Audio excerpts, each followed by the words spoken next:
Fellow Nigerians,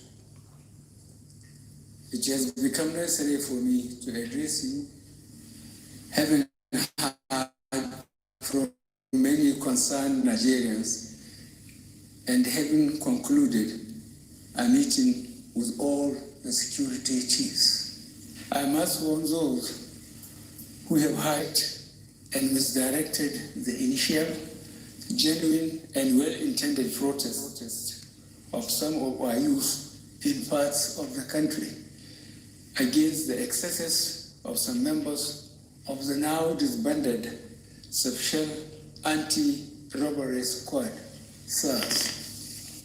On Monday, 12th October, I acknowledged the genuine concerns and agitations of members of the public regarding the excessive use of force by some members of SARS. The choice to demonstrate peacefully is a fundamental right of citizens as enshrined in Section 40 of our Constitution and other enactments. But this right to protest also imposes on the demonstrators the responsibility to respect the rights of other citizens and the necessity to operate within the law. As a democratic government, we listened to and carefully evaluated the 5-point demands of the protesters. And having accepted them, we immediately scrapped SARS and put measures in place to address the other demands of our youth. On approving the termination of SARS, I already made it clear that it was in line with our commitment to the implementation of extensive police reforms. Sadly, the promptness with which we have acted seemed to have been misconstrued as a sign of weakness and twisted by some for their selfish and patriotic interests. The result of this is clear to all observers. Human lives have been lost, acts of sexual violence have been reported, 2 major correctional facilities were attacked and convicts freed, public and private properties completely destroyed or vandalized, the sanctity of the palace of a peacemaker, the Oba of Lagos, has been violated. So-called protesters had invaded an international airport and in the process disrupted the travel plans of fellow Nigerians and our visitors. All this executed in the name of the End SARS protests. I am indeed deeply pained that innocent lives have been lost. These tragedies are uncalled for and unnecessary. Certainly, there is no way whatsoever to connect these bad acts to legitimate expression of grievance of the youth of our country. The spreading of deliberate falsehood and misinformation through the social media in particular, that this government is oblivious to the pains and plight of the citizens is a ploy to mislead the unwary within and outside Nigeria into unfair judgment and disruptive behavior.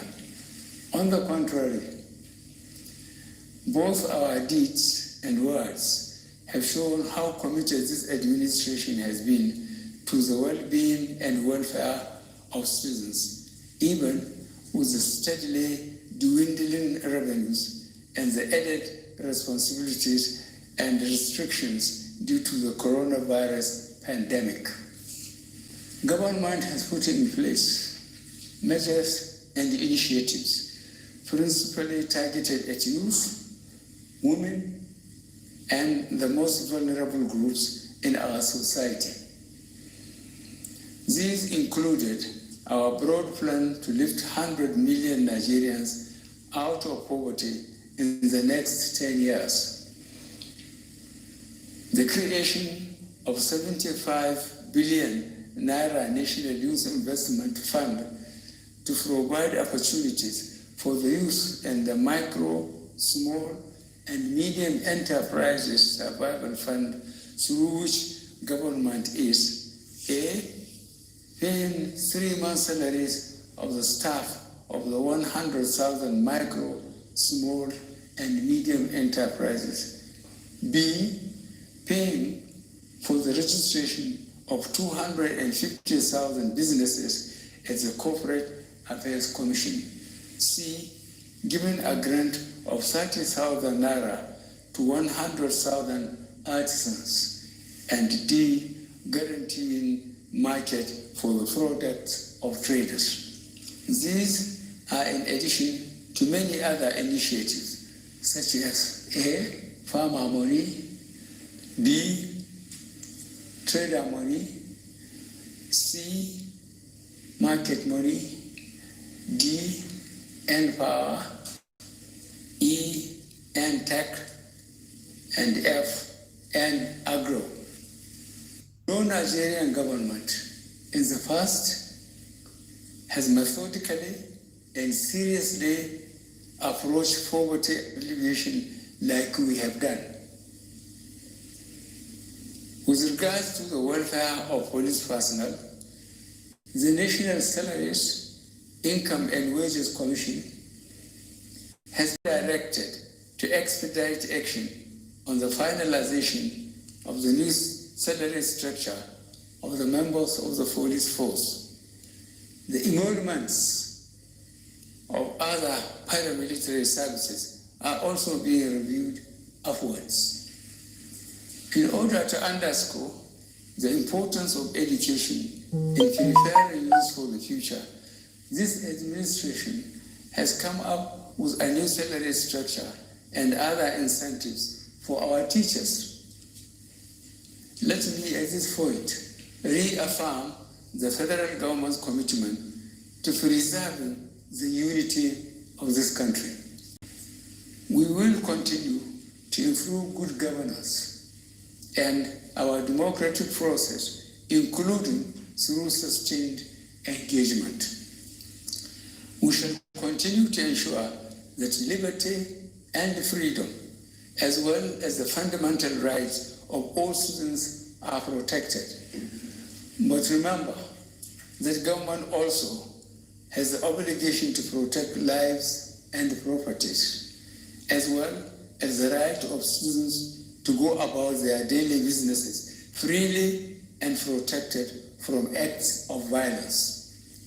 To our neighbors in particular, and members of the international community, many of whom have expressed concern about the ongoing development in Nigeria, we thank you and urge you all to seek to know all the facts available before taking a position or rushing to judgment and making hasty pronouncements.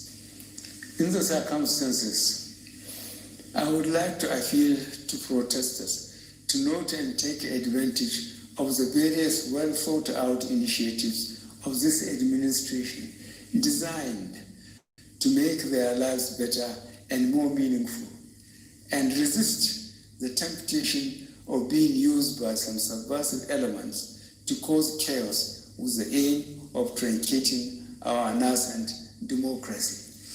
For you to do otherwise will amount to undermining national security and the law and order situation. Under no circumstances will this be tolerated.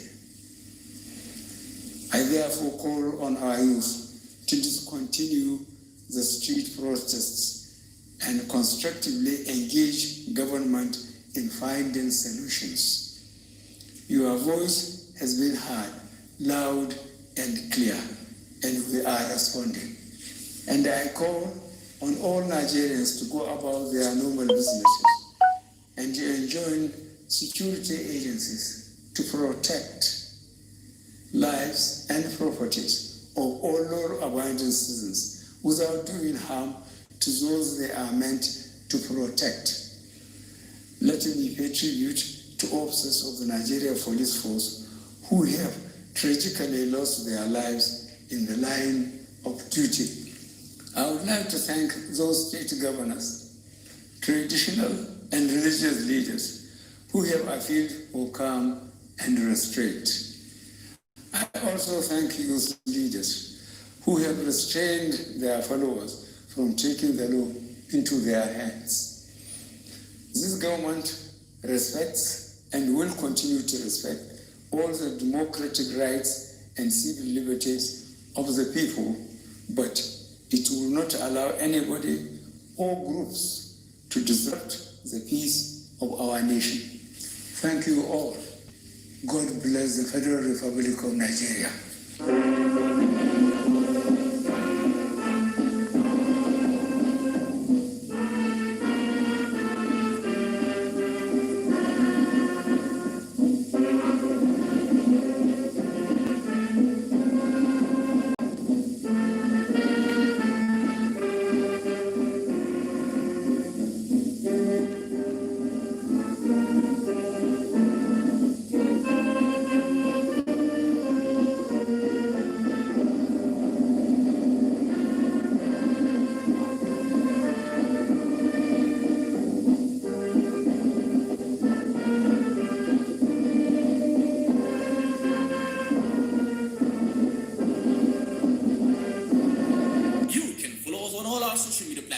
And that's a 10 minutes address.